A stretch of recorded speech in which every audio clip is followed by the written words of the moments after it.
Devy. You know my guys is never shook. It's time to sit down and let the Degens cook. That's right. You know they're coming through and getting heavy. It's time to talk some Dynasty and talk some Devy. My guys is never shook. Time to sit down and let the Degens cook. Ow!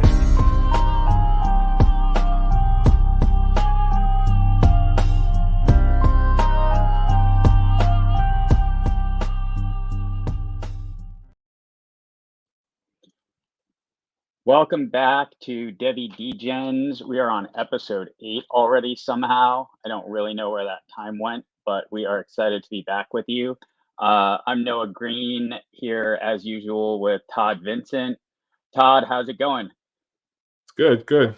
Got to catch quite a bit of the football this weekend, which was good. Got the surprise that the Colorado game was still going on Friday night when I got home from work. So I got to watch the tail end of that one. It was pretty interesting. Yeah, to say the least. That was an unbelievable collapse. Any huge surprises for you this weekend besides that one? Not offhand, I don't think.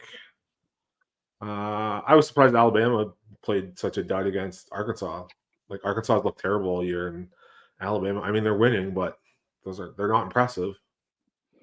No, they look pretty bad, and just even like I don't know how you let Arkansas back in the game like that when Arkansas can't block, can't run, can't KJ can't even throw it because he's got no space. It's wild. So yeah, Alabama looks beatable. Yeah, definitely. Yeah, the Oregon-Washington was up to billing. Absolutely up to billing. That was a great game.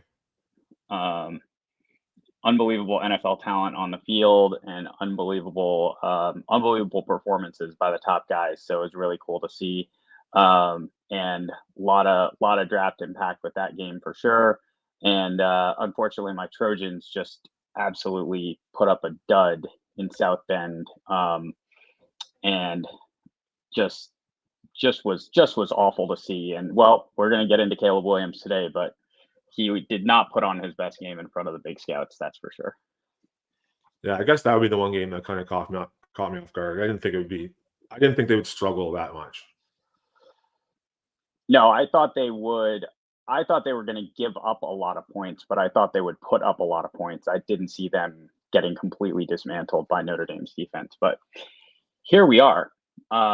So let us dive into it. So this week, what we are going to do is we're going to go through the top draft prospects in 24, at least as of right now. This is not a penultimate comprehensive list that Todd and I are saying this is definitely going to be the list of top QBs, running backs, and wide receivers come draft time, because we all know things change drastically between now and draft time.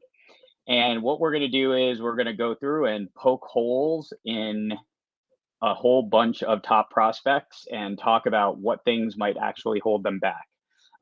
We find that we get a lot of news about top prospects, especially as hype starts to build, pre-rookie hype into rookie hype season.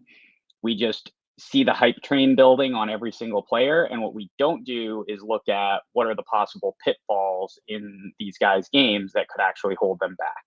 And so what we want to do is kind of get a little bit ahead of that and talk about some of the holes we see in some top prospects. QBs, we're going to go through QBs, we're going to go through running backs, and we're going to go through wide receivers.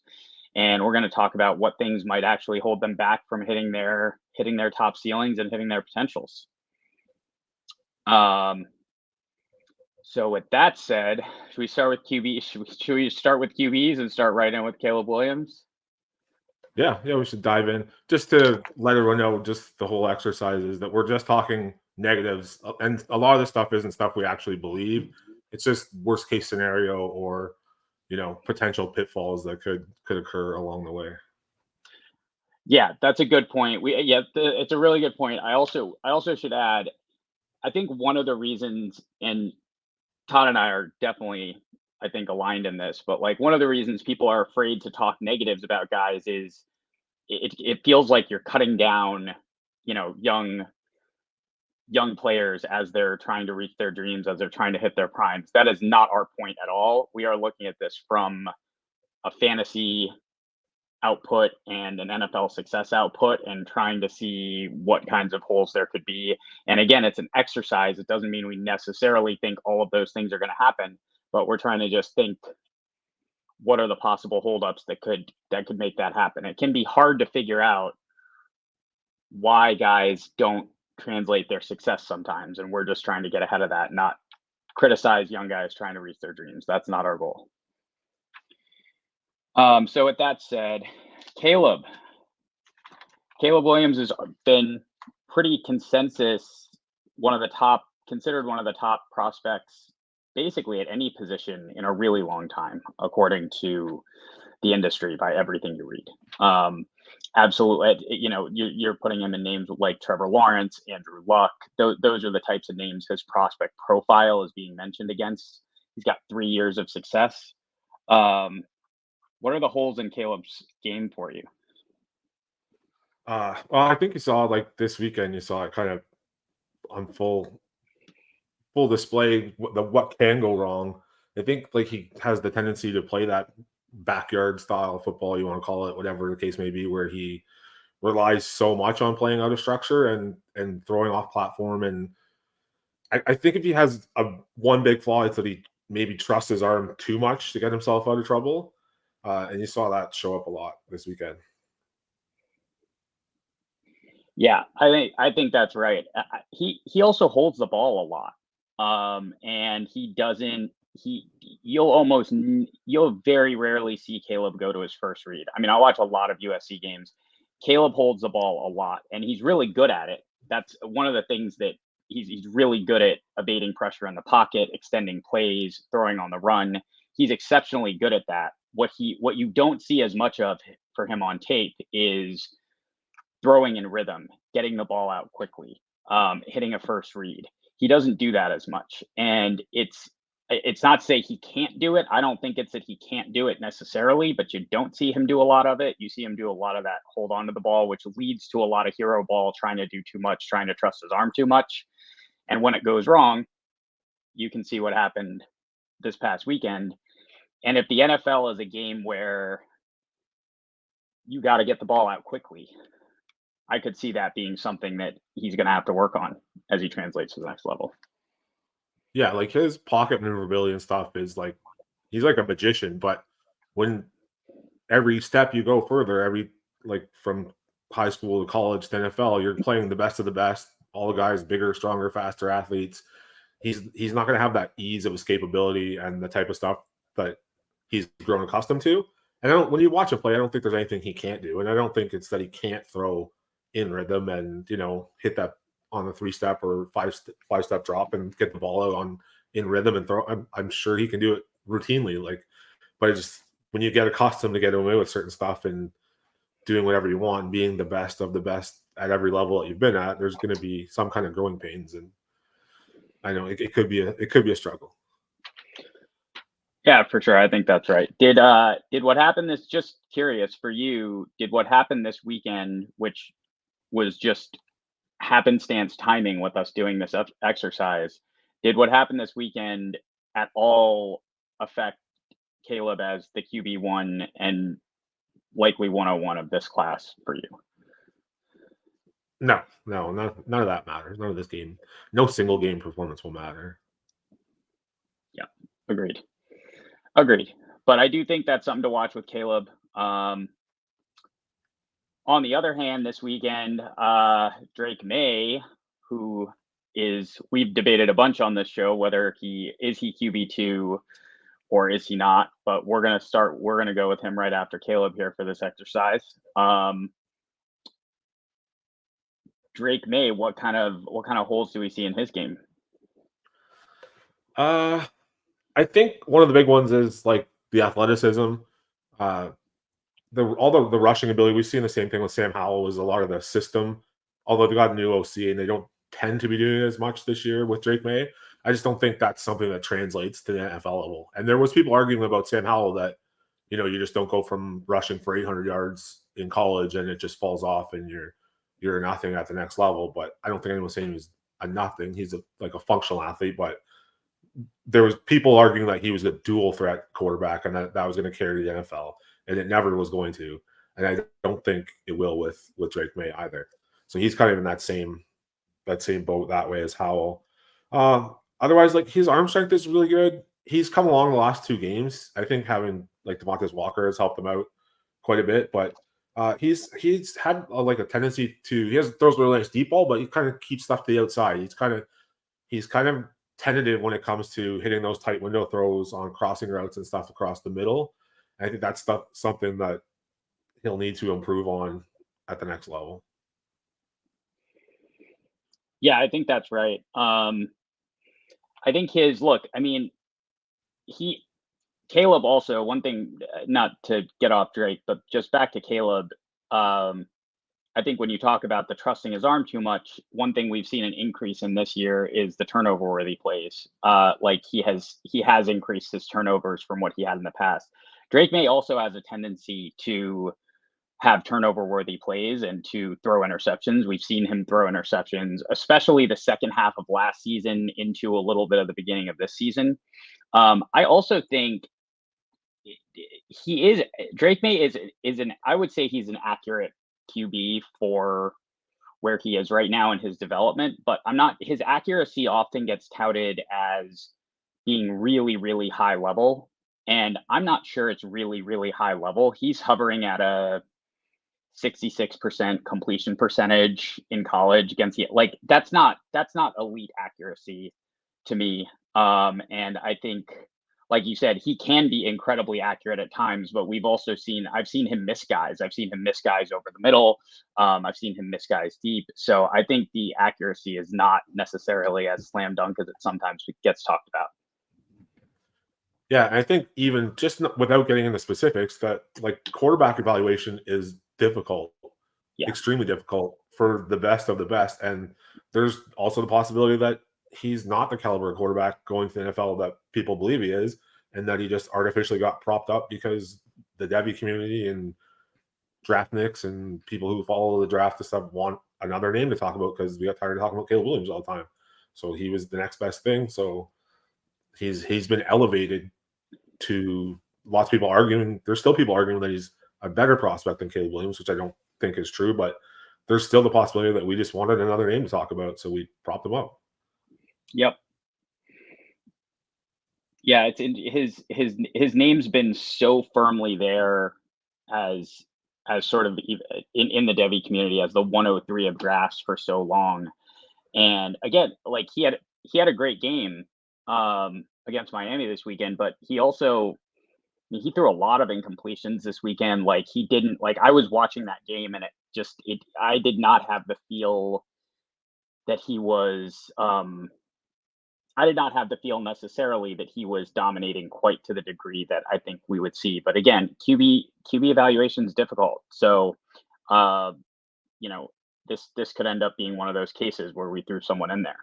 Transitioning to a name that has been in there for actually that's been in there for longer than Drake May, Quinn Ewers. If you go back kind of probably 2 years ago, before last year, most people in Devy would have had Quinn Ewers above Drake May at that point. What do you see as issues in his game going to the next level? I think the inconsistency is the big one. It's inconsistent mechanics, inconsistent play, inconsistent performances against certain levels of competition. He's really struggled with the deep ball most of his college career, I would say. I don't know if you can make the argument he's still living off his recruiting pedigree and profile, and people still just default to him being something that maybe he's not, maybe he's never going to be.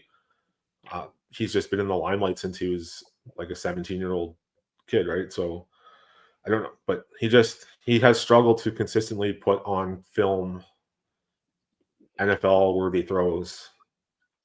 And it's like I said, the quarterback evaluation is difficult, and we see it year after year. There's not going to be 3, 4, 5 impact quarterbacks in this draft class. It rarely ever happens.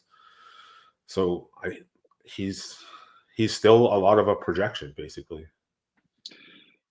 Is he? So yeah, it's interesting you say that about the deep ball. When you look at how they're using Xavier Worthy this year, like they're throwing to Worthy way more underneath than they were in the past, where they were throwing it deep to him much more. And I do wonder if that's connected to Ewer's ability to throw the deep ball. Because when you have a threat like Worthy, who is one of the best deep threats in the country by far, and you're not getting him the ball deep, that's just really interesting. Like, to me, if you have a top NFL QB and you've got a top NFL deep threat on your team, that QB should be getting that deep threat the ball deep.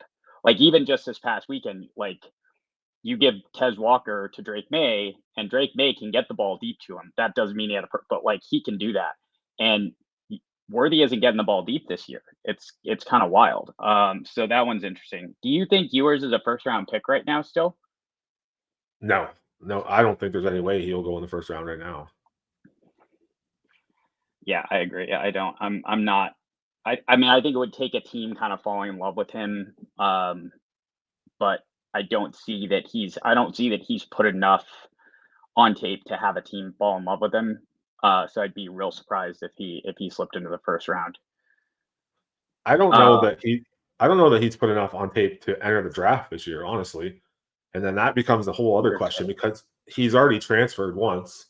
Then you have Arch Manning sitting behind him, and Malik Murphy they had to, I'm sure, coax into not transferring this past offseason. So if Ewers isn't going to enter the draft and plans on coming back, they risk one or both of those other two hitting the portal, which could be catastrophic to the program. Yeah, that could be a big mess and really interesting. And they would have some tough decisions to make if that happened. I hadn't even considered that he wouldn't enter the draft, but I could see it, especially with how top heavy this QB class is. And so let's go to the next guy. So do you think JJ is more likely to enter the draft than Quinn Ewers this year? Yeah, I think so. Because I think they have a better chance of making the playoff. So getting in that limelight, I think there's a chance. I said that I think McCarthy will come back because he has a real good shot at being the QB1 next year, which he's not doing this year with Caleb. But there's still a chance he could jump Drake May. Like, who knows? But interesting. So let's talk about JJ a little bit. What are JJ is getting a lot of buzz lately, especially as he's being moved up frequently into the top 3 of Devy QB rankings, even the top 2. Our buddy Christian has him as QB2 in this class right now over Drake. Is he crazy? What do you see holding back JJ? I don't reps, maybe. He's kind of got that, I don't know, like the game manager stigma on him. They don't throw the ball a lot. They don't have to. He did have an awful game against Bowling Green like 3 weeks ago, inexplicably, like really, really terrible talent. So I guess you could say playing down to competition. He did not play well. Like, he had the big pick 6 last year in the playoff game against TCU that cost him the game. I don't know if we've seen enough of him yet to get a real grasp on what it is. He does have a lot of, like, arm talent wise, and he's a really good athlete too. Arm talent wise, he has a bunch of like NFL throws on tape this year. Not a lot of, I wouldn't say a lot of deep ball stuff, so maybe that's a bit of a question. But I guess, playing the competition, being too big for him. Yeah, if he's an interesting one where his accuracy remains an interesting question for me. He's been incredibly accurate this year. Like really, really high completion percentages and just really off the charts. And in the past, I would say the accuracy was sort of a question, but he had you could find the NFL throws littered in his tape, but it wasn't always consistent. And I would say consistency still is an issue for him because he can do what he did against Bowling Green. He can have these moments where he makes these throws, these bad decisions and these bad throws. But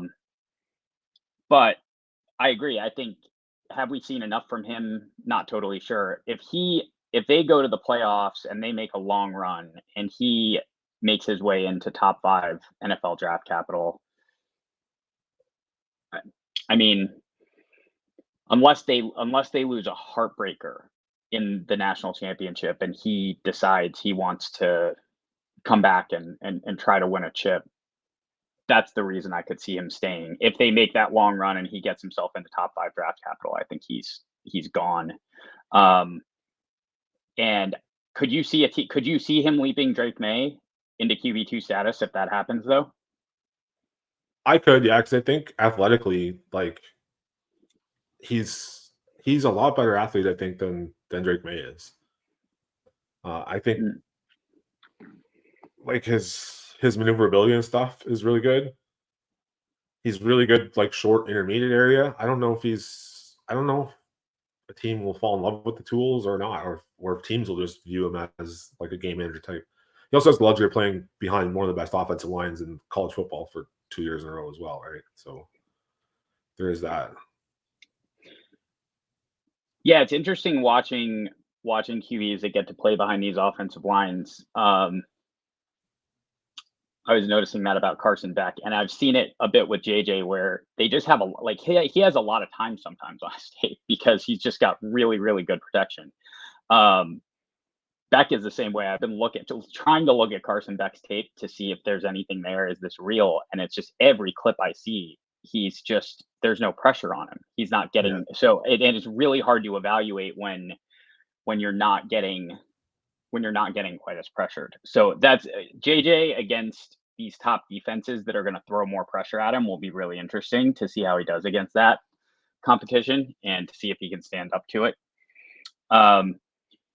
A guy we did get to see on the big stage this weekend is Michael Penix from Washington and against Bo Nix. So we could kind of talk about both of them with that Oregon Washington shootout.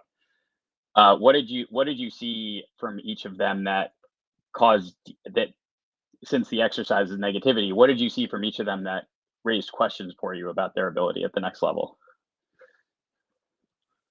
Well, I think with Penix, it's the injury history and the age are the two big red flags. Play wise, I don't know. I don't know that he's like his maneuverability is up to par for NFL. He's had pretty serious knee injuries. Like I said a while ago, like he is really good at staying in the pocket and he'll take the hit to make the play. I just don't know if that's something you want to see over and over again at the NFL level. Like, how many hits can you take? Yeah, it's something like I just don't know that he's a good enough athlete if he doesn't have the time to stand back there and just pick defenses apart with his arm. Yeah, I think that's right for him. It's his standstill. It's his sort of standstill in the pocket, just kind of execute. And it's not that he can't handle any kind of pocket pressure, can't move around, but he's not super mobile. I will say that arm looks really good though. Like he can sling it. He can put it in some places, that's for sure. What about Bo Nix for you? Bo Nix is like, I don't know. It's like they've kind of dumbed everything down for him this year, it seems. It doesn't seem like he's pushing the ball down the field.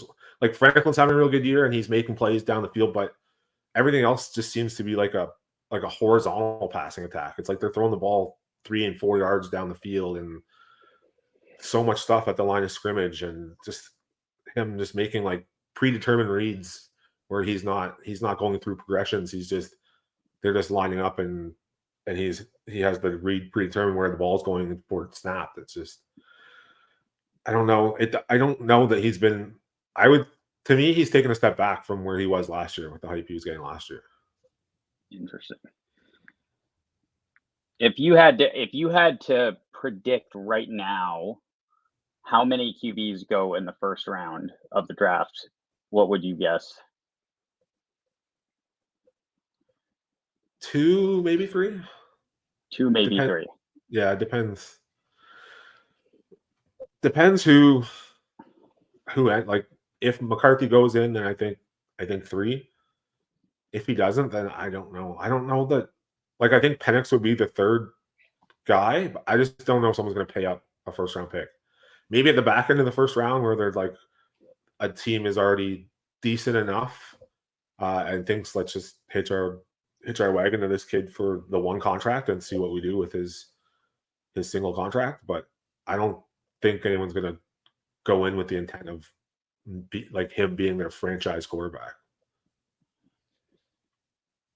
Yeah, I think it's gonna. It's gonna, and it's good, but it's gonna be really interesting though, because if the same thing is true as if Washington goes on a run right now, and if they just win out, if they win the rest of the Pac-12, even if they lose 1 game, win the Pac-12 championship, and somehow make their way in the playoffs, and Penix leads a run, then I could see a path for it, and they by all counts have a chance to do that. So I could see that happening, but I'm kind of with you. I think where I've settled on is it feels like, and just for the sake of this exercise, I'm doing this exercise assuming potentially incorrectly, but at this point I would assume I think Shedeur is going to go back to school. I don't think he's going to come out this year.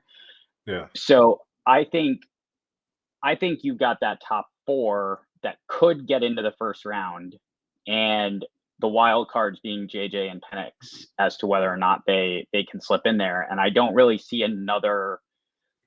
personally really see another first round quarterback solidifying themselves at this point. I think that's it. And then I think you've got, if JJ's going, you're assuming he's early. So then you're assuming there are going to be 3 early ones. And then Penix, I would agree. I think Penix goes somewhere in the second half of the first round if he gets into the first round, as far as the class goes. Any other QBs we missed before we go to running backs? I think we hit the major players mostly. Yeah, I don't know that anyone else is leaning towards declaring this year. Like, I think with the injury to Riley Leonard, I think he's a good chance he comes back next year as well.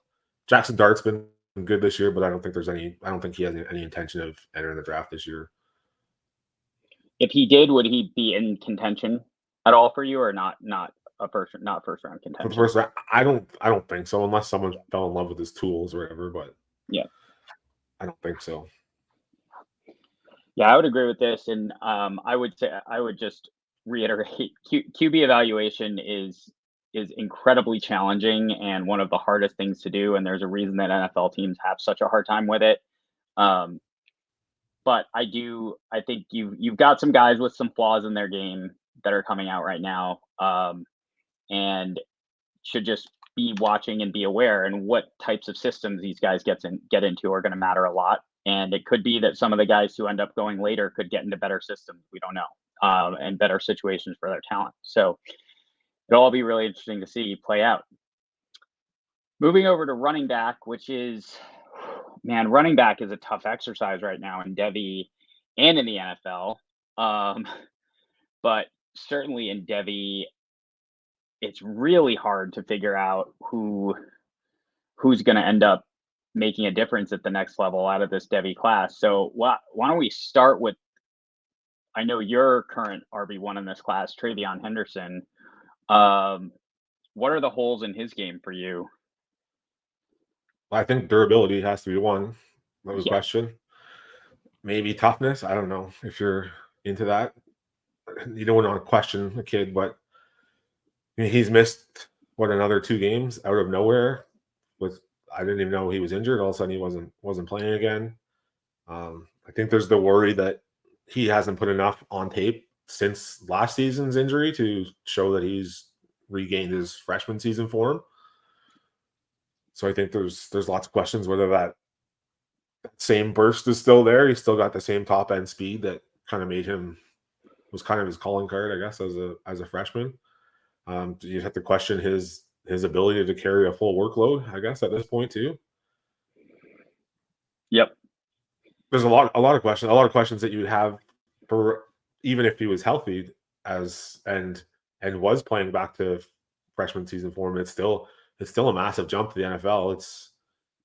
There's no guarantee that he would just be a whatever, even if it's a second round. But there's no guarantee he'd just walk into a room and lead a backfield even fully healthy without these concerns. So it's definitely something to monitor.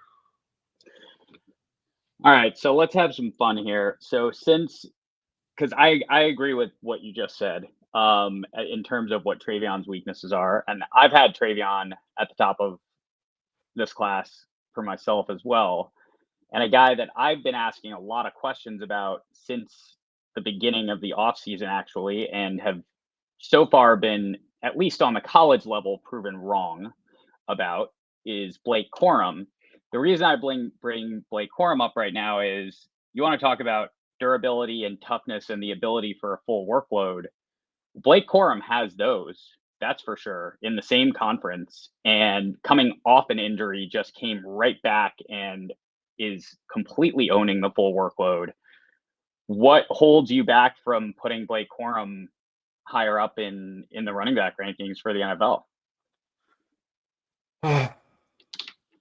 Preseason, it would have been all the guys ahead of him, but they've all been terrible, basically.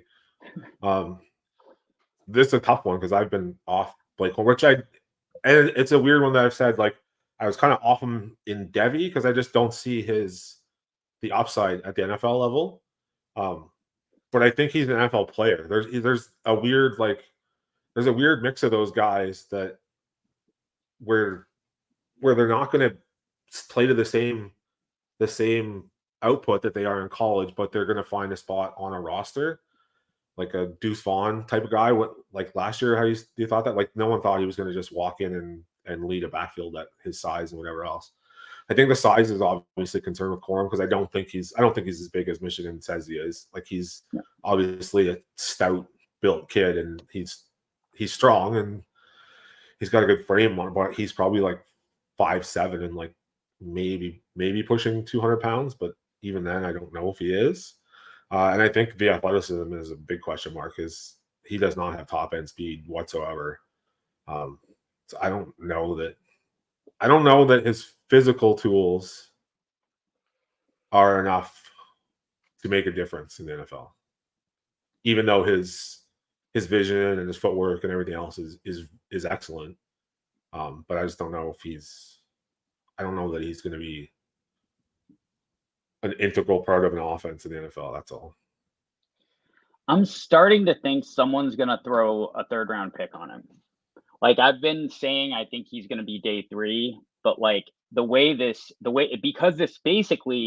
of what you said, because this class has been so decimated at the top, he just feels like a guy that somebody in the third round who wants some running back depth is going to say, let me take a flyer on this guy. And then let's see what happens. And he does have his shiftiness, his vision, frankly, his balance. Like, his balance is crazy. And so he's built so low and he's so thick. Like, yeah, the high end comp is there, but I've also felt the same way. It's just an interesting exercise because Blake's a guy where we spent a lot of time, and I certainly have, talking about the flaws and the holes in his profile. So it was interesting to just comp with Travion a little bit about what makes Travion a better prospect. And the answer is some of the high end traits, but you do have to start to look at some of the negatives as you think about investing high draft capital in Travion in Dynasty or in Devy and any kind of draft you're doing. Got to start to think about that more. Let's talk about Braylon Allen a little bit. We have talked about Braylon Allen a lot on this show. Have you seen anything from Braylon that changes your view on some of the holes you see in his game? No, I don't think so. I don't think the rest of the running back class struggling makes him an any better prospect for the NFL. I still think those holes that he's still a gigantic, like 6'2", 240-pound upright runner. I think the receiving thing is something they're forcing this year, but I don't think it's something that's going to translate to the NFL. So I think, not to say that he can't catch, like we did this with Kenneth Walker. He didn't have any receiving in production in college, and we said he can't catch the ball, and then I don't know that he's catching the ball in the NFL either. But it's not to say that he can't do it. It's just that it's not going to be a strength of his at all. And with the league going so heavily into committees, you're already projecting him as like a first and second down kind of thumper role, which isn't super appealing. Not ideal. So unless he goes somewhere where there's like a specific third down back and he's going to get all the goal line work on top of it, it's just I don't know. Yeah, I mean, I think the way I look at it, and I'll lump the next guy on our list, Trey Benson, into this question a little bit too, because Trey had actually surprised me a little bit about his size, but being truly 6'1" and taller is not an advantage for your high-end NFL prospects as a running back. It's a huge statistical disadvantage, and it requires you to overcome some pretty big odds. It's not that we haven't seen any successful guys that fit that mold in the past. We certainly have. I mean, I remember, I'll date myself, Eddie George was, prototypical sort of 6'3", runs straight upright kind of guy. Who made an NFL career for himself out of nowhere. I remember being a kid, though, watching him run and being like, before I even understood football, being like, this looks different. This doesn't this doesn't look like I was a Bills fan. Like, this doesn't look like Thurman Thomas. Like, this doesn't look like Emmitt Smith. Like, what is this that he's doing? Like, these tall guys we see Derrick Henry right now. Look, Latavius Murray has made a career for himself, but these really tall guys have a heart. There aren't that many examples of guys that are really 6'1" higher that are having long-term NFL success as running backs. Yeah, it's rare. And the 240 pounds is also pretty rare too. The combination is not great. And I think when you get to be that size and then you don't, like, I think that's the one thing like Derrick Henry has, that he punishes people who try and tackle him. And you see he's had that kind of career where they'll knowingly feed him the ball early on, knowing he's not going to have these plays, and just grind until the team gets worn down, and then he'll break these big runs the second half of the game and take games over because guys are too tired to tackle him and too tired to keep taking the punishment he's dishing out. And I don't think Braylon Allen plays that same style. No, for his size. I don't think he imposes his will or anything like that with that kind of size. No, I agree with that. You also have to keep in mind that he's, at a school that's known for putting out running backs, bases their entire offense around building like a powerhouse offensive line and running the ball. And he came to school as a linebacker, and he played running back in high school, but he didn't play running back full time. And then he didn't come to school and didn't go through the spring or fall camp as a running back and then converted. So he's still new to the position as well. So I don't know, learning all the nuances of the position is something that is really ideal at the NFL level either. Yeah, that also makes sense. And I always forget that, but it's totally right that he came in as a linebacker and is relatively new to the position. And we've seen some of the guys that have been transitioning positions taking just a little bit longer to really get all the nuances of those positions as they transition up, especially as they hit up to the next levels and try to get to the NFL. Trey Benson fits a little bit in this category as well. He's tall. He's a tall guy. He's definitely had a better showing these last couple of weeks than he had before. Has he done anything to change your opinion? He's 6'2", 6'1", 225 listed. Yeah, I don't know. He's kind of the same type of deal. I think like his like times he's most impressive is like he had a big outside run when the game he had 200 yards and like 3 touchdowns 2 weeks ago. Remember, but he seems to get like bottled up inside and kind of dances a lot in the middle in short yardage areas and stuff like that. I don't think he's going to be like that's going to be a struggle at the next level. You see him like one of his big traits is he gets parallel with the line of scrimmage a lot, and like he'll run down till he finds a hole and then kind of turn. His lateral movement's not great. His lateral agility is not great, and I think a lot of those plays are going to just be washed out by the line. Like the linebackers in the NFL are going to be the same size and faster than him. It's something that concerns me. For sure. Will Shipley was a name that got mentioned on Twitter and has been a big name in the Devy community for years. Are you still in on Will Shipley, and what kind of holes do you see in his game for the next level? Well, the holes for his game are that he's like a full-on committee back, maybe just a third down back, or maybe not at all. Like he's one of those tweener type guys too. He's like 5'11", 205 pounds or so. It's kind of unlikely that he plays the same kind of workhorse role at the NFL level that he's played at Clemson in the last 2 years. So there's not a lot of examples of those types of guys. You got to kind of be pretty special as an athlete and super high-end efficient as well with your touches. Yeah, Shipley feels like he could. Yeah, Shipley feels like that. Shipley feels like he could turn into you could see him turn into a modern NFL back with a great role, great receiving back role in the right offense that could, super high end shock everyone and pull an Austin Eckler at like, I'll give it a 7 to 10% chance odds, and then more likely ends up as in some type of committee situation. He does have a lot to like about his game, and he is tougher than I think people think he is, but he's not big, and he isn't going to scare anyone in between the tackles, and is going to struggle to hold down a lead back role himself. Last guy on our running back list is Jonathan Brooks, who we wouldn't have been talking if we were making this list 5 weeks ago. We wouldn't have been talking about Jonathan Brooks on it at all, but now we are. Now we are. So there's the first hole is 5 weeks ago we wouldn't have even been including Jonathan Brooks on this list. Now that we are, what kind of holes do you see in his game that would hold him back? Well, he's the same. He's not a massive running back either. He's just like 6 foot or 5'11", like 205, 207 area. So he's the same kind of deal. So there's the question with, is he going to get a lead back role at the NFL level?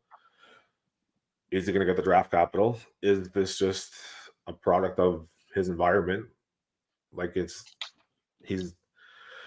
difficult. One of these guys that, like we've seen, you only need the 1 year of NFL production, and he was a decent recruit, but is he just a hot name, just on the scene now? Do we know that the NFL is going to be interested in him? I think they will with what he's doing, but is he a good enough athlete? We don't know how he's going to test. There's pretty limited tape on him, so is he going to hold up? Is he going to be able to carry this? Is he going to do this the whole year, even, let alone he's had about a 5-game sample size because he was sharing the workload at the start with Baxter, and Baxter kind of got nicked up, and then Brooks kind of took off. Yeah, no, I think that's right for him. It's especially when someone comes on late, and I thought this was an interesting question. I got a question in a DM actually. I think it was from Vince. Vince asked a good question. So Vince was asking, would you rather have a running back that basically that was a high profile, like let's assume they were both high profile recruits. One of them blew up their freshman year and then maintained or even took a slight little bit of a dip throughout their career, but had a quick early blowout and then kind of like kept some consistency, but didn't ascend from what they originally put out in their performance, or a guy that maybe didn't play their freshman year, saw the field a little bit, and then blew up late and just took the country by storm and became the center of attention. Which of those two profiles would you prefer, if you have a preference? I don't think I have a preference. Depends what you're talking about. Like if you're talking in a dynasty draft or you're talking as a Devy asset. I mean, the thing with Brooks, like a guy like Brooks, is that nobody has him in Devy. He's just like tons of people have him in C2C. They add he was drafted. Like I put out tweets about him before the season about his value as a draft pick because of the whole fact that like Sarkisian's pretty set on having 1,000-yard rusher. He mentioned it in the preseason that every team he's had 1,000-yard rusher, and it's something that he planned on maintaining. But the question was Baxter going to get that role, or who else? Jaden Blue, who else is on the team? Like who is going to be? So, but Devy wise, nobody has Jonathan Brooks share. So that those type of guys just come out of nowhere. Nobody has them unless you draft them as a freshman and sat on them for 3 or 4 years. So I don't think it doesn't make any difference to the NFL output wise.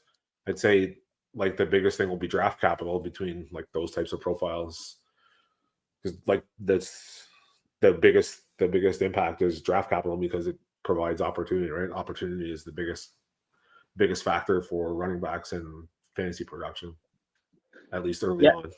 You see guys like Ramondre Stevenson.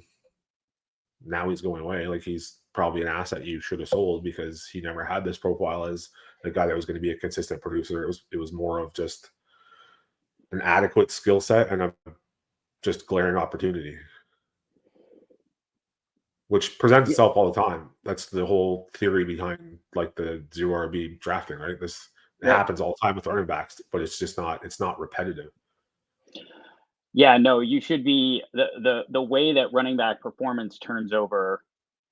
The chances that I don't know what the stat is, but the chances that somebody repeats as the RB1 in fantasy 2 years in a row is like almost never happens, is incredibly thin, and the turnover is often due to opportunity and situation that a team is in and how good they end up being.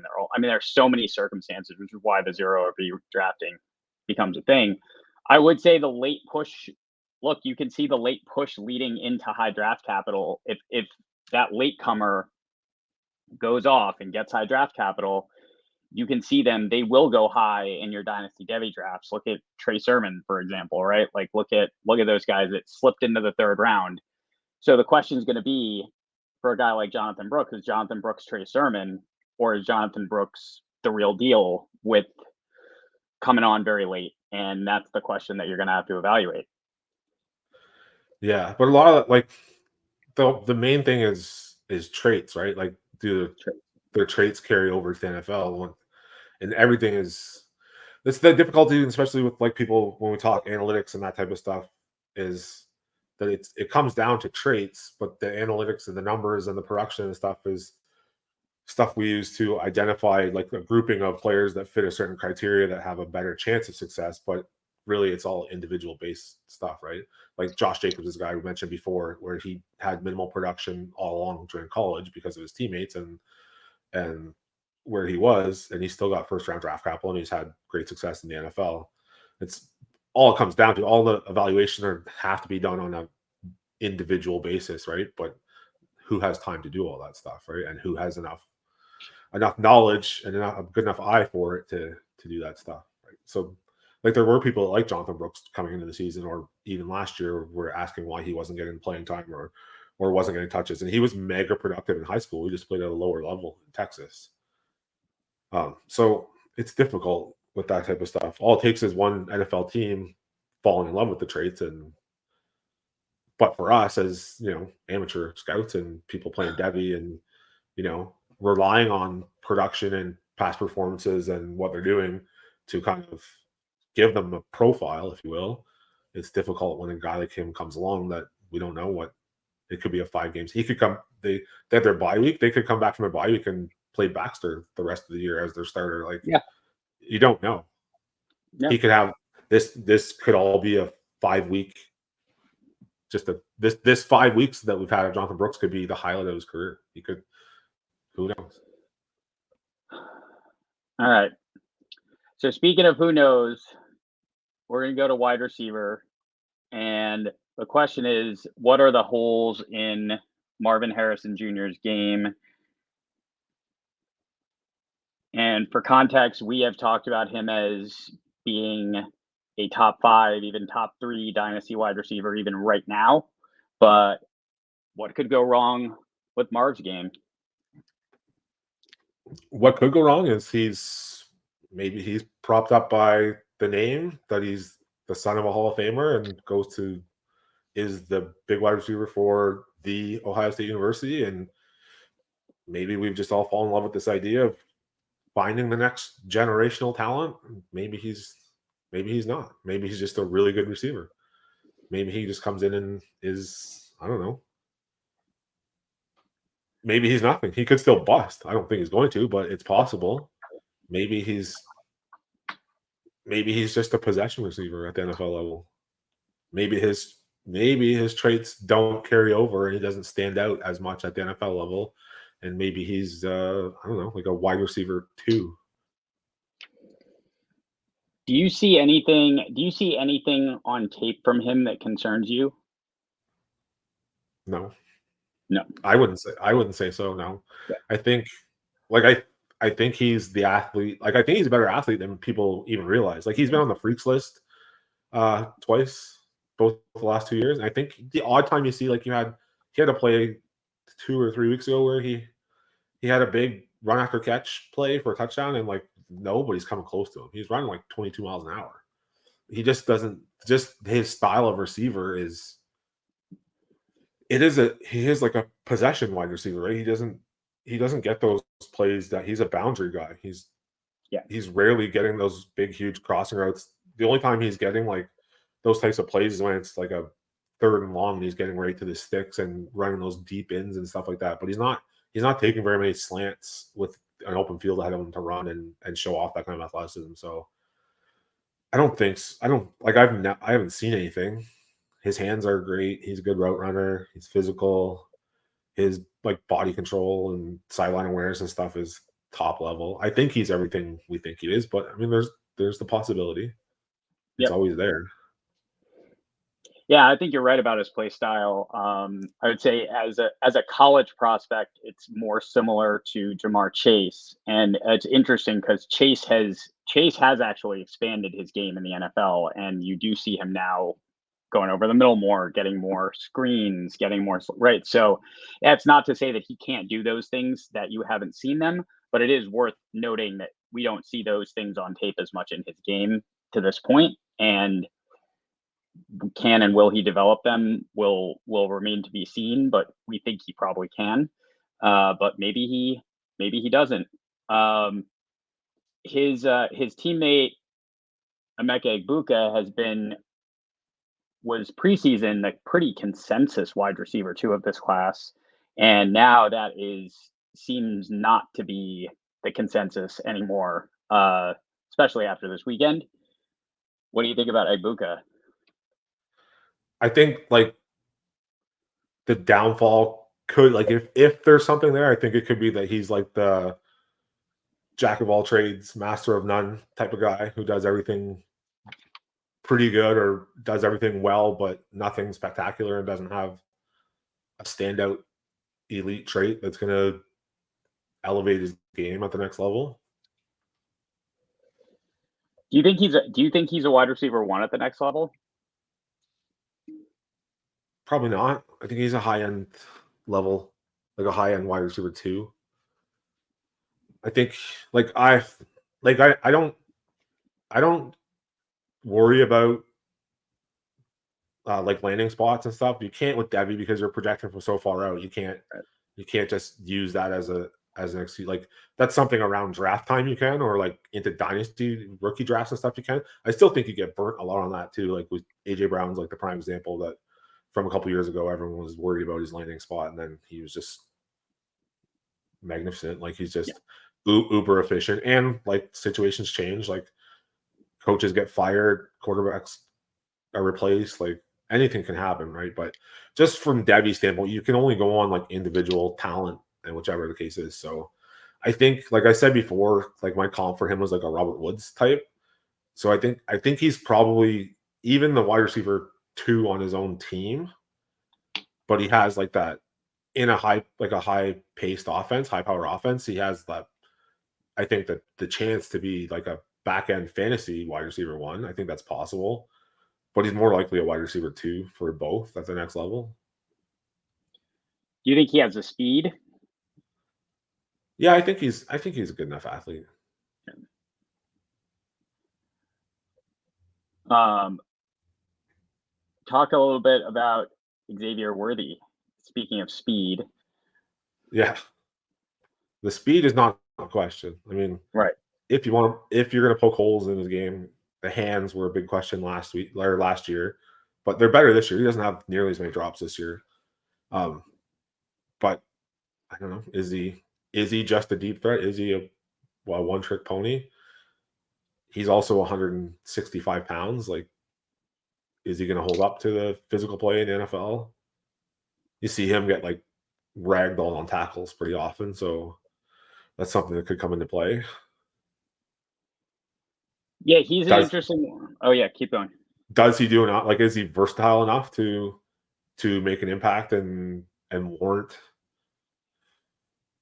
consideration among the other guys? Even if he is a first round pick, like the NFL, we talk about all the time. The NFL loves speed. I don't think there's any way he gets out of the first round, because I think he's going to run low 4.3s at the combine and blow everyone away, which he should. He has like a 10, I want to say 10.4, 10.5, 100-meter time, and he weighs 160 pounds. So I'm sure in cleats on a track with no pads on, he's going to fly at the combine. So someone's going to love that. But we see it all the time. Like, guys get drafted or overdrafted on that alone.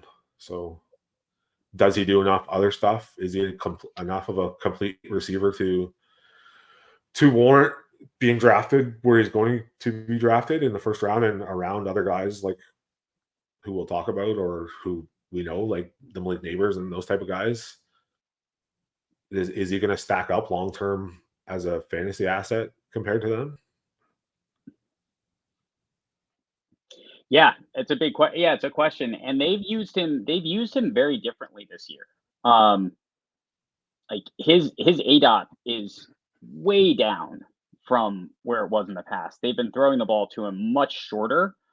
He's got a little bit more yak, but not more. And I'm not sure if they're maybe trying to test him out, trying to give him a different angle to his game and make his game seem more complete. But they do seem to be using him slightly differently this year, and that'll be interesting to see. I think he gets into the first round based on what you said about the speed also, and just his explosion. Like, the NFL does seem to value.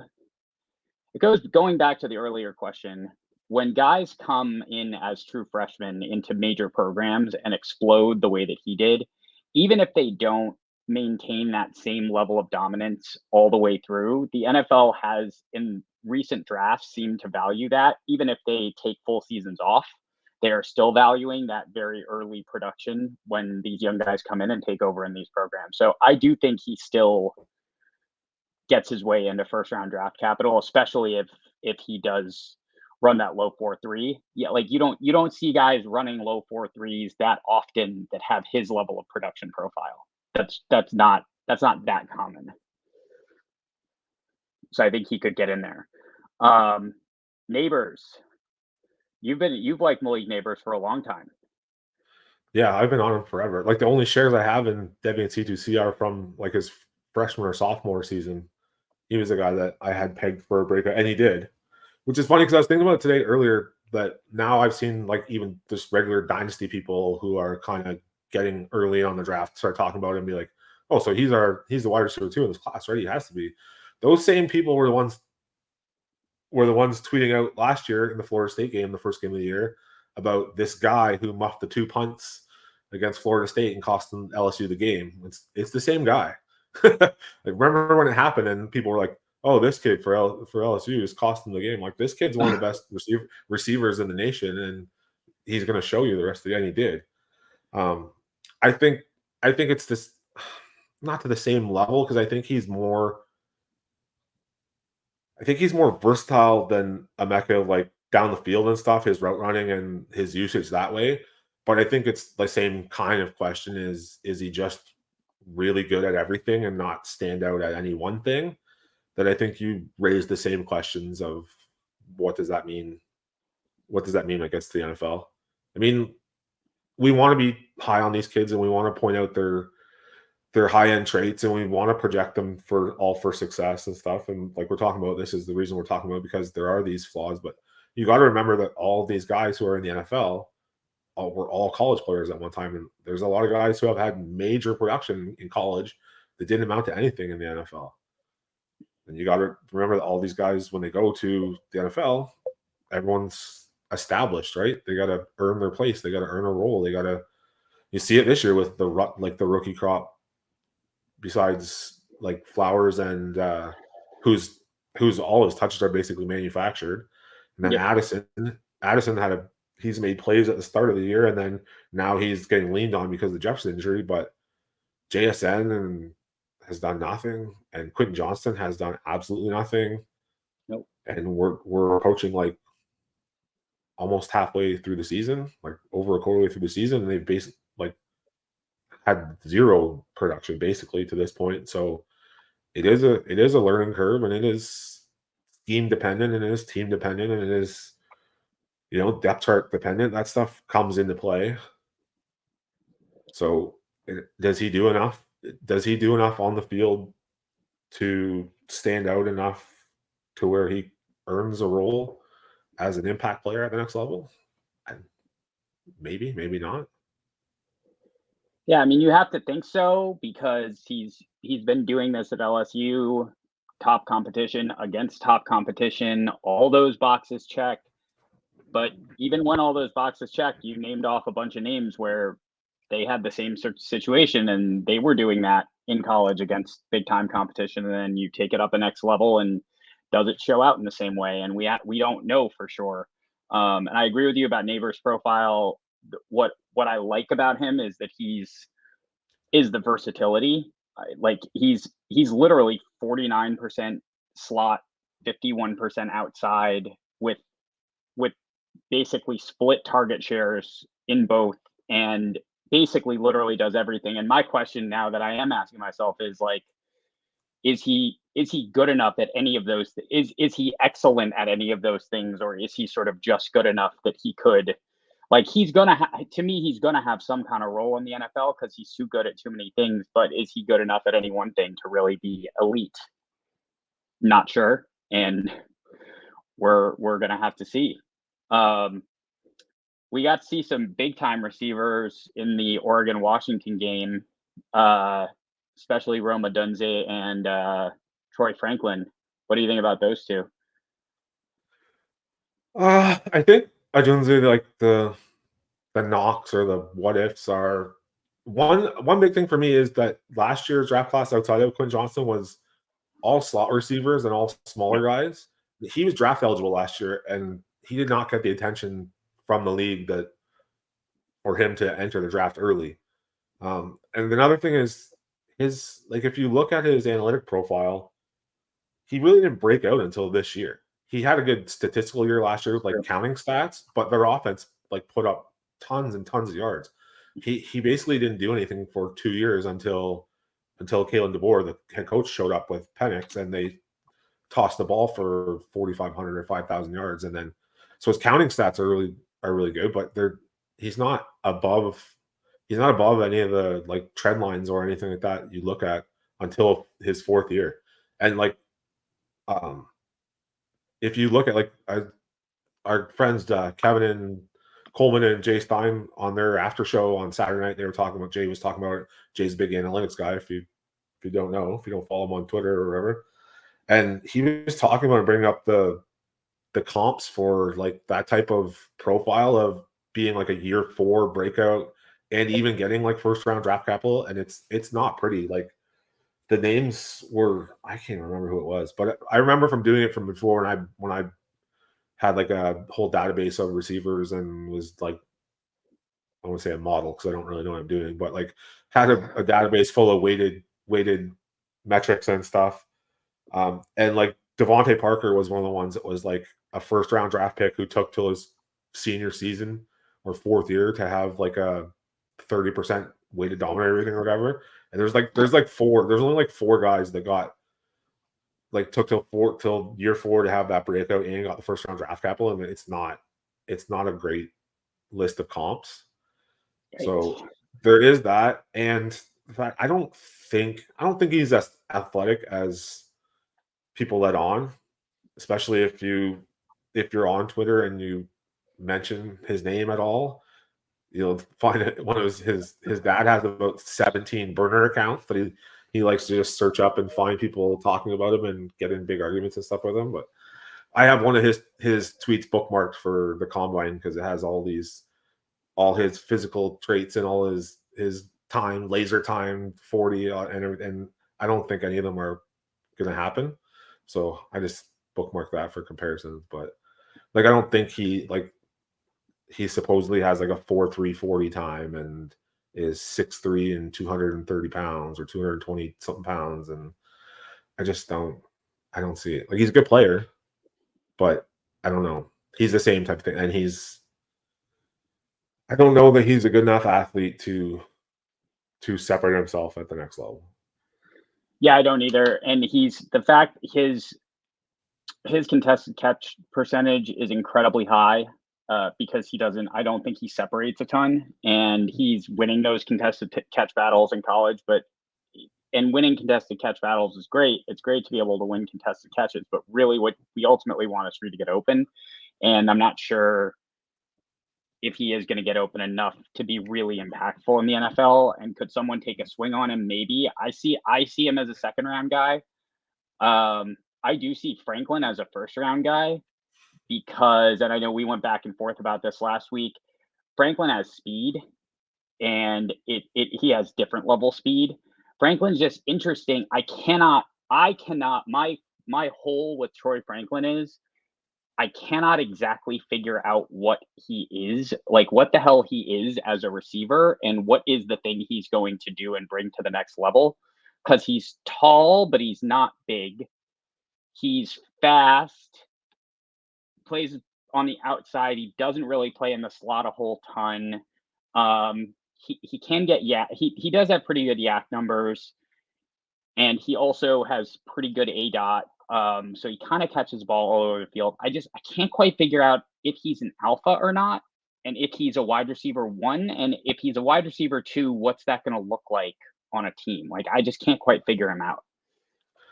Yeah, like I said last week, I love Troy Franklin. He's been like, I drafted him as a freshman. Like, I followed him all along. He made incredible strides from his freshman year to his sophomore season in like compete level and stuff. Like, for his freshman year, you saw like he was visibly frustrated and kind of disinterested in his role and what was happening. And I guess I don't know if he just thought he was just going to walk on the field and get all the targets and stuff like he did in high school. But yeah, he's had an incredible year, but he's also, I don't think he's nearly as big as he's listed. Like, he's listed at 6'3" or over 6'3", and I have a feeling he's going to measure in at like just under 6'2", around there. So if he's like 6'1 3/4" or 6'2", he still weighs like 190 pounds generously, but I don't think he weighs 190 pounds. So the physicality is not really there. You don't see him making those types of plays. He makes a lot of like really impressive catches. He tracks the ball really well, but I think he can get bumped off his routes and stuff. That's going to be the physicality and like beating man coverage and stuff, and press coverage is going to be something. I don't think he's like going to be like a X receiver. I don't think he's going to be your prototypical X receiver. So I don't know that as like he gets the separation. So I don't want to say he's like, I don't want to be like go back to like the George Pickens type of stuff where I said before, it's not like an archetype I like. So it's not the same play style, but I could see him having the same outcome where he's like a situational deep threat guy. Yeah. Like, is he like, I don't want to put the curse on, but is he like an MVS with really good hands or something? Like, you know what I mean? Like, is he like this stretch slot or flanker role where he's a secondary receiver on a decent team where you your only option to play him is as like your wide receiver 3 on your fantasy team, or like even a flex, and he has those big boom bust weeks. I don't know that he's going to be a guy that commands an incredible amount of volume at the NFL level. Yeah, it'll be interesting to see. I mean, analytically, to your point about Rome, like Neighbors and Franklin have, if you look at 3 years of their analytical profiles and you look at the key wide receiver metrics, those two have ascended in exactly the right way you want to see an analytical profile ascend.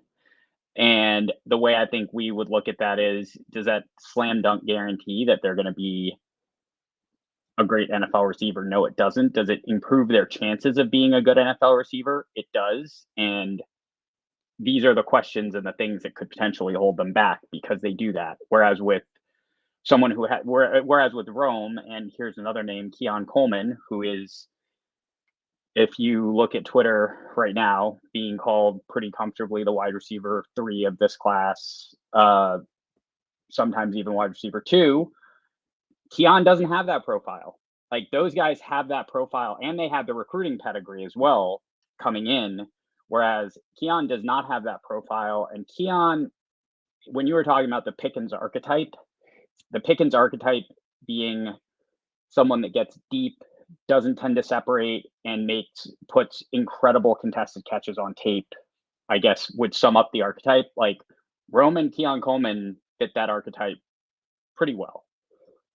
Yeah, absolutely. Like I said, I think the first episode was when we talked about this. Keon Coleman had this big blow up, and everyone on Twitter was talking about him, and everyone wanted to be pulling receipts about how they talked about him first, and how which nobody does, like, because these kids have been talked about since they were 15 and 16 years old. So like we do every week, we talk about these, like, so there's no need to like clout chase that way. But I said in the episode, I said that I want to see the same energy from all the Keon Coleman people when he disappears, and he does, and he has, and then he showed up this week, and then it was all over the timeline again.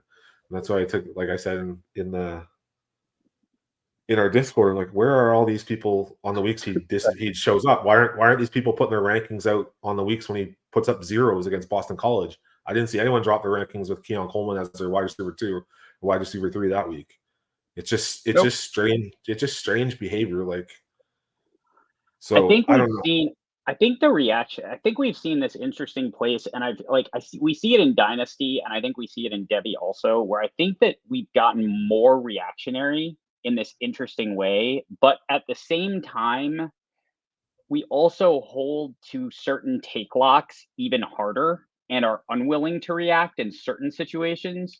So when I'm looking at rankings lately, it's like this, it's interesting because I'm like, all right, if you're going to go full reactionary, then let's actually go full reactionary, and let's put all these guys who have blown up that weren't on our lists from early on. Let's pump them way up the rankings, and let's take off the guys that haven't. But then there's also this take lock thing where it's like, oh, Raheem Sanders is still running back 2. And we're like, wait, like this, come on, like we can't have, like, Keon Coleman can't be wide receiver 3 and Raheem Sanders can't still be running back 2 if we're valuing this year production this much. We kind of have to, right? Like, I see this weird cocktail of it, and it's really interesting to see. And as I'm trying to figure out and make sense of what's happening myself, I have to kind of like leave that and just say, hold on, what's actually real? What do I actually see? Let me actually dig into some numbers, dig into some tape, try to figure out what's actually there. And it's what I would advise listeners to do also, is not just to react to these things with this level of fervor. And it's not to say don't react. When Jonathan Brooks puts together a big string, we're talking about him on the show now because he's put together enough to be worth talking about on the show. It's not to say don't react, but just be cautious a little bit about it. And I think that's one of the reasons we're doing this show, talking about some of these flaws to these games of prospects that are getting hyped up, is just to remember, look, dig deep and question yourself. If you find yourself putting a guy up that high, ask yourself, what could go wrong with this guy? Like, what could actually go wrong, and how could this not work out, and why might I be wrong? Yeah. So like that, like go back to Keon Coleman. So he is that archetype, like that George Pickens archetype. And like the reason I tend to stay away from those guys is and I've talked about it in like the recruiting when I'm looking at guys that are high school kids. I try and stay away from those guys who I think are only winning because of their physicality, because it doesn't translate up the levels to where he's going to be doing it at the top level. It's really hard to imagine someone just being a better athlete than everyone else in the NFL, right? So Keon Coleman fits that in that he doesn't separate. He's very good. He's a tremendous athlete, especially for his size. Yes. You saw that like the catch he made this weekend was incredible. Like the ball was like 12 feet in the air. I don't even know how he got his hand on it, let alone catch it. But those plays are like they're rare. That's why it was all over the timeline. That's why it gets on Sports Center. That's why like there's so much reaction to it, because he's not making all the regular play. He's not running crisp routes, and he's not a quarterback friendly receiver by like getting separation and catching all these balls for first downs and whatever else the case may be. So it's just the archetype. It's just I don't see him just being a better athlete than everybody and doing it at the next level. Yep. No, I think that's right. And I think that's why I think that's where my concerns are with his game. Although I really like what I'm seeing, and it's not that the punt return was great too. Like he was shifty and making guys miss, and he can do that. And for a guy his size, that's very impressive. But just when you say an alpha receiver, you're talking about a guy who is getting open with consistency and demanding the ball with consistency. And I'm not seeing that game in, game out, getting the targets. I'm just not seeing that. I haven't seen that yet with Keon. And it's important to note, even this past weekend, that their receiving core was hit with injuries. So he was, there weren't as many, like Johnny Wilson wasn't in this weekend, and he had been dominating a lot of targets. So just something to keep in mind as you're looking at prospects. Let's talk real quick about your guy, A.D. Mitchell and Jalen McMillan. McMillan hasn't been in for a couple weeks. He's been out for a couple weeks, but he belongs, I think, in this conversation of 24 top receivers, as does Adonai Mitchell. What are your worries about Mitchell? I know you've been very vocal about the positives for him. Yeah, I'm a big fan of his game, but like the downfall is that he's just average. He's just an average receiver at the NFL level. Like I think he's a good athlete for his size, and he's got really good hands, and he's plays across the middle, makes a bunch of catches. He plays, like I said before, he's made huge plays in like big games. Big moments are usually when he shows up. But there's definitely the possibility that he's just, an average NFL athlete and is, I don't know, he could be wide receiver 3 for his own team, let alone for fantasy. He could be fantasy irrelevant. He could end up like there's a very real chance even if he is a success and plays a regular role in the NFL, that he's nothing more than, I don't know, like a touchdown dependent flex guy, like a Alan Lazard or something like that, like a guy that you never feel really great about starting. And maybe if your roster is deep enough or your league's deep enough, you put him in your flex spot and hope he catches a touchdown pass. That's a very real possibility with him, I think. Yeah, I think that's fair. And a guy I've really liked, Jalen McMillan. My concern with him is that he is a one-trick pony in a very, to use, I guess, what some people might call even a fake offense. Washington's offense is set up to allow for these receivers to thrive. And how do you know, as a watcher, how do you know that? You know that when you see them just rotating guys in who you probably haven't heard of, and all of a sudden those guys look the same as the guy that just sat out, and that happens with great consistency. That's what that means by that type of offense, right? Like the first possession of the Washington Oregon game was Giles Jackson, welcome to the party, and Giles Jackson's all right. That's what that means. And that doesn't mean the players in the system aren't good. So just to be clear, it doesn't mean that they're not good. It just means the system, when you look at the numbers that they're putting up, especially, and the analytics, the system's set up for it. I mean, Jalen McMillan is a 90% slot guy. in that system, whereas Rome was the 85 to 90% outside guy, right? And so they played these roles off of each other. I think McMillan's got really interesting skills and can get open, but I'm not 100% certain how those skills are going to translate to the NFL, and what type of a system he gets in and how they're going to use him is something that remains to be seen, and just something to watch and take note of as you're evaluating your prospects. Although I will say I can give a little, if we're transitioning into it a little bit, I can give a little stock up to Jalen Polk, who I thought looked great this weekend. And Polk is not a guy who is getting talked about, but he looked really, really good this weekend. And again, is that the system? Is that him just slipping into the system? Does he have long-term potential in the NFL? I don't know for sure.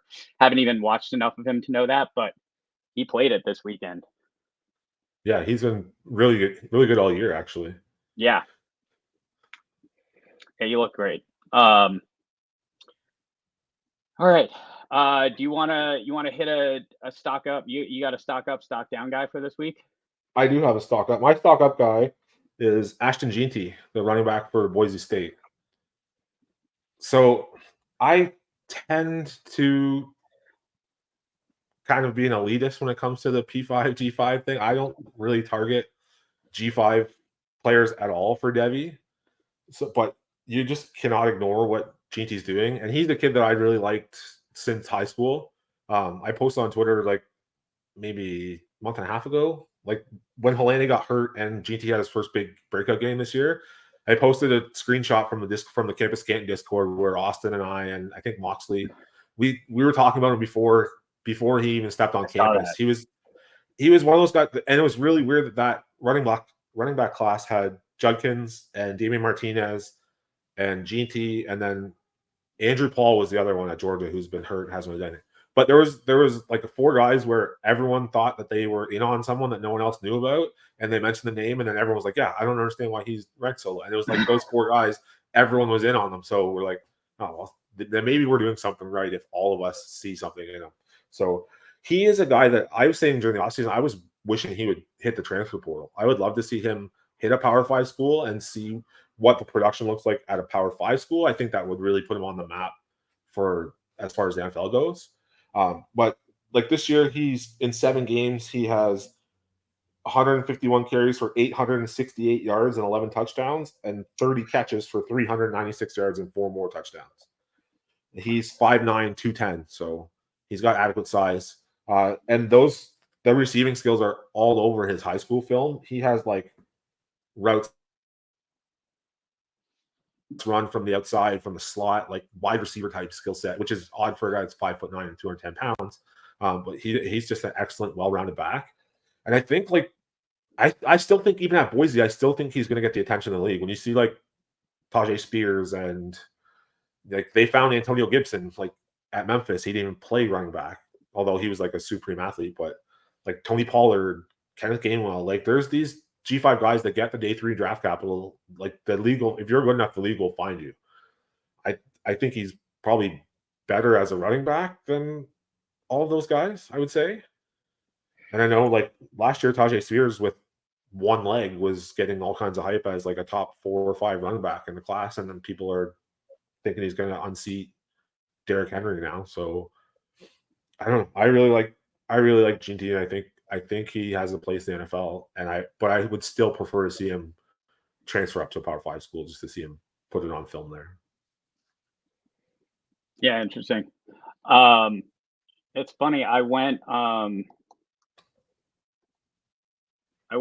G5 with mine too, and went with Mekhi Hughes from Tulane. Speaking of that profile of school, and Mekhi is a redshirt freshman. He was in the class of 22 from Alabama, and nobody was talking about him at all. And everyone was drafting Shotty Clayton Johnson and a bunch of other people from Tulane's backfield. And he has quietly or not so quietly taken it over and had a stretch of really absolute dominance against some pretty big name like not big name competition, but as big as they're going to get. I mean, listen, he went 23 for 92 against Ole Miss. And he can contribute. He can contribute in the passing game a little bit also, although I'd love to see more of it. He's got 3 catches so far, but he went 23 for 92 against Ole Miss. He went 22 for 123 against UAB. This weekend, he went 26 for 130 against Memphis. He's like absolutely tearing it up down there and has taken complete control of that backfield as a freshman. And I am interested to just continue to watch him and see how he grows. Again, I think you got to look at schools like Tulane and, like you said, Tyjae Spears, and everyone's wondering who's the Spears replacement going to be, who's going to get in there and be able to actually take that role.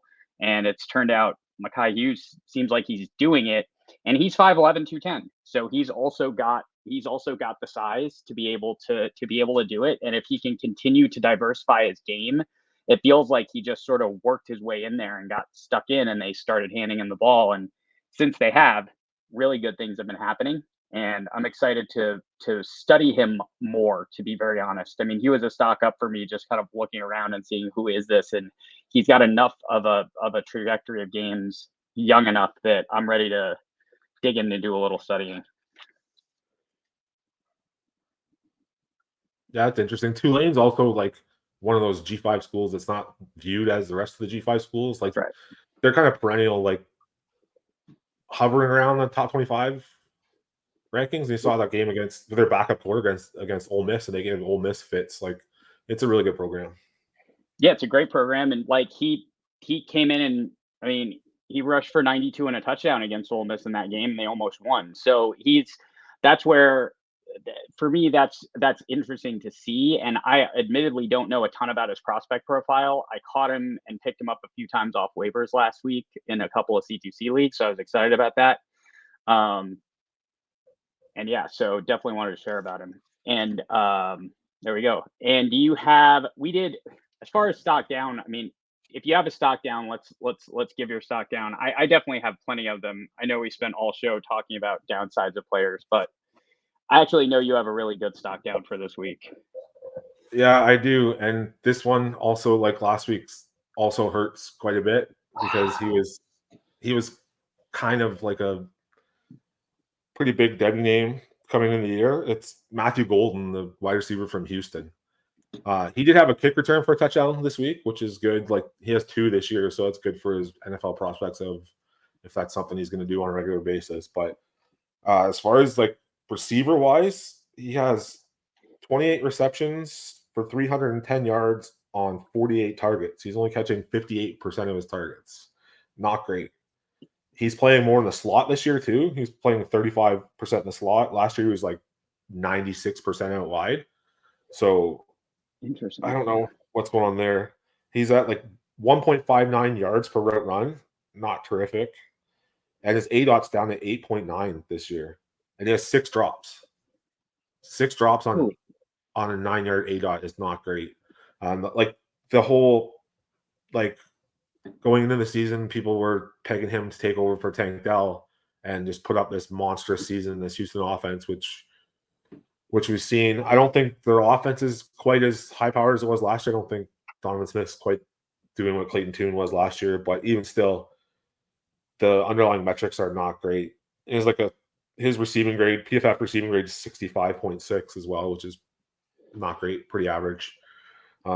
So I don't know what the deal is with him. I don't know if it's that he's being like miscast as more of a slot receiver, if that's something that's holding him back. But it's a lot like the Barry Brown that I talked about last week. It's not something to be totally out on. It's more the cost and like what we thought he was going to be.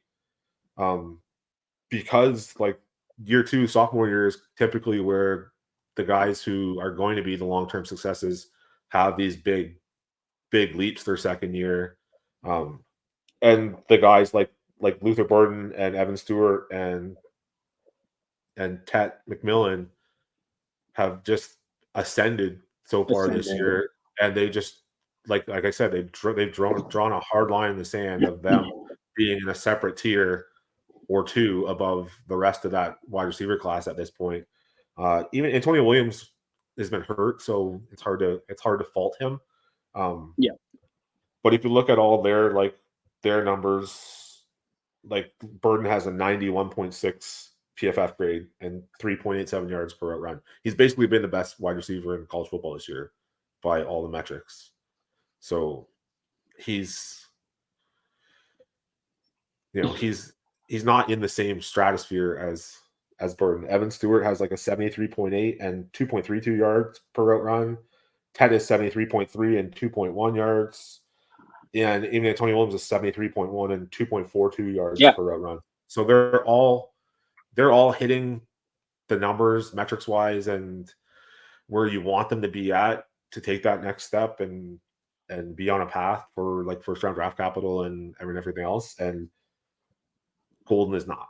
He's just failed to take over that room. And he's third in receiving on that Houston team behind like Sam Brown, who is a fourth year guy from West Virginia who transferred, and then like Joseph Manjack has more receiving yards than him too. So I don't know. I don't want to say I'm out on him by any means. Like he's definitely got an NFL skill set, but he's definitely not living up to the hype this year, and he's definitely fallen pretty far behind of those top three guys, especially. Yeah, I mean, if year 1-0, if part of what year 1-0 shows you is how likely guys are to take the next leap, like you're listing a bunch of guys who hit those targets who are taking that next leap with their game, and you can just look at it and see it across a variety of different mediums, angles, whether it be analytics, film. You can just see it, and Golden has, by all accounts, taken a step back. So you have to ask why at this point and what's going on. Yeah. And even like I said, like the cost is a big thing too, because where you were taking him was not in the range of the first two, but probably in the range of like you probably were drafting him around where people were taking Ted McMillan or Antonio Williams for sure. Like he was going in that same range, and he was going probably in the same range or over most of the freshmen who have like skyrocketed in value too. So yeah, it's tough. Yeah, it's been a rough. Yeah, it's been a really rough start to the year for him. And that's really interesting. I didn't know all those different metrics. That's wild that it's across the board. And I do wonder about the usage situation, and he'll be a really interesting one to watch going forward. All right. Do you have a next man up for this week? I do. And it's a junior, isn't it? Yeah, I'm going back to the 25 class. It's DeCorian Moore, wide receiver from Texas. He plays for Duncanville, Texas, which is 6A, I believe, is the highest level in Texas. And I put a tweet out about him earlier this week, and it was mid-game of when he had like 2 touchdowns in the first quarter. But he is a kid that got put on my radar during the 7-on-7 tournaments, like the OT7 big regional tournaments and stuff.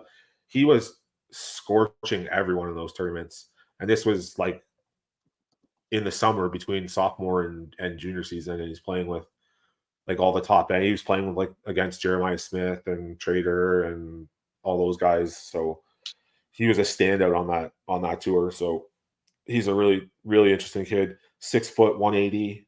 So he's already got a pretty good frame for a 16-year-old kid.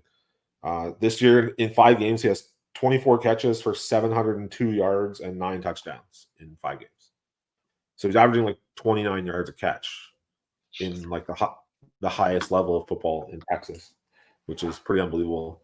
247 Sports comp is Chris Olave for him, which is interesting. I think he's more physical, and he's probably a better yak player than Olave was, but kind of similar frame and gets down the field a lot, obviously with 29 yards catch. So he's like, I would probably have him as my wide receiver. I haven't really dug into the 25 class to rank guys, but I don't see him being behind anyone, even Ryan Williams, because I just think because Ryan Williams is a lot of yak stuff and a lot of getting the ball in his hands and short area type of stuff and just let him do his thing. So like that kind of production as a junior in the highest level of Texas, like you can't overstate how impressive that is.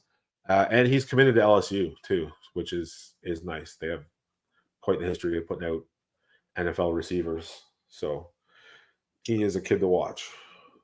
Nice. All right, so for mine, I'm gonna do Perry Thompson. Perry Thompson's from Foley, Alabama. He is a 5-star recruit this year and is currently committed to Auburn. He flipped his recruit. He flipped it. Yeah, your face is right. This is why I held off. I really wish he wasn't going to Auburn. He flipped from Alabama to Auburn and came out with a big statement about why I think Hugh Freeze going there really helped make his decision. And he talked about, wanting to go, why go to Alabama when I can go help flip a program. So that was kind of his logic behind it. Perry Thompson is I picked Perry Thompson strategically for this episode because he is one of these guys that I am that could be really exciting and really awesome. He also could be a guy who is one of these athletic guys where I don't know if this is actually going to translate. That's what I'm torn on when I watch his tape, if I'm being transparent with it. He's 6'3", 202, so he's got the size, and he's a big dude. He plays both sides of the ball.